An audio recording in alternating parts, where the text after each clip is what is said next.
அன்பானவர்களே, இன்றைய உலகத்தில் மனிதர்கள் எதற்கு அதிகமாக பயப்படுகிறார்கள் தெரியுமா? வெட்கம், தோல்வி, அவமானம். நான் முயற்சி செய்து தோற்றுப்போனால் என்ன ஆகும்? மற்றவர்கள் என்னை பார்த்து என்ன நினைப்பார்கள்? என் வாழ்க்கை இப்படியே வெட்கத்திலேயே முடிந்துவிடுமா? ஆனால் இன்று தேவன் உங்களிடம் சொல்லும் ஒரு வாக்குறுதி: என் ஜனங்கள் ஒருபோதும் வெட்கப்பட்டு போவதில்லை. ஆம், உலகம் நீ முடிந்துவிட்டாய் என்று சொல்லலாம். ஆனால் தேவன் சொல்கிறார், இதுதான் உன் ஆரம்பம். நீ குறையில் இருக்கலாம், நீ இழந்திருக்கலாம், நீ அவமானத்தில் இருக்கலாம். ஆனால் தேவன் உன்னை நிறைவாக்குவார், உன்னை மீட்டெடுப்பார், உன்னை மகிமையாக்குவார். ஏசாயா 49:23 சொல்கிறது, எனக்காக காத்திருக்கிறவர்கள் வெட்கப்படுவதில்லை. காத்திருப்பது எளிதல்ல, ஆனால் அது வீணான நேரமல்ல. அது தேவன் உங்களுக்காக செயல்படும் நேரம்.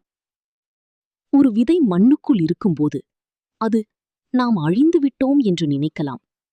ஆனால் உண்மையில் அது வளர்ந்து கொண்டிருக்கிறது. உங்கள் காத்திருப்பு காலம் தோல்வி அல்ல, அது உங்கள் வளர்ச்சி நேரம். இப்போது ஒரு கேள்வி: உங்கள் கவனம் எதன் மேல் இருக்கிறது? பிரச்சனையா, மனிதர்களா, கடந்த காலமா? பிரச்சனையை நோக்கினால் பயம் வரும், மனிதர்களை நோக்கினால் நம்பிக்கை குலையும். ஆனால் தேவனை நோக்கி பாருங்கள். அவரை நோக்கி பார்த்தவர்கள் பிரகாசம் அடைந்தார்கள். அவர்கள் முகங்கள் ஒருபோதும் வெட்கப்படவில்லை. அவரோடு நீங்கள் செலவிடும் ஒவ்வொரு நிமிடமும் உங்கள் வாழ்க்கையை மாற்றும், உங்கள் முகத்தை மாற்றும். இன்று நீங்கள் எதை நினைத்து வெட்கப்படுகிறீர்கள்? கடனா, நோயா, உறவு சிக்கலா? நினைவில் கொள்ளுங்கள், யோசேப்பு சிறையில் இருந்தார், ஆனால் பின்னர் அரியணை ஏறினார். தாவீது ஆடு மேய்த்தார், ஆனால் பின்னர் ராஜாவானார்.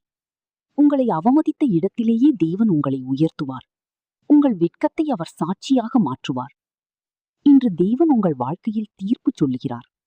நீ தோல்வி அல்ல, நீ மறக்கப்பட்டவன் அல்ல, நீ என் பிள்ளை.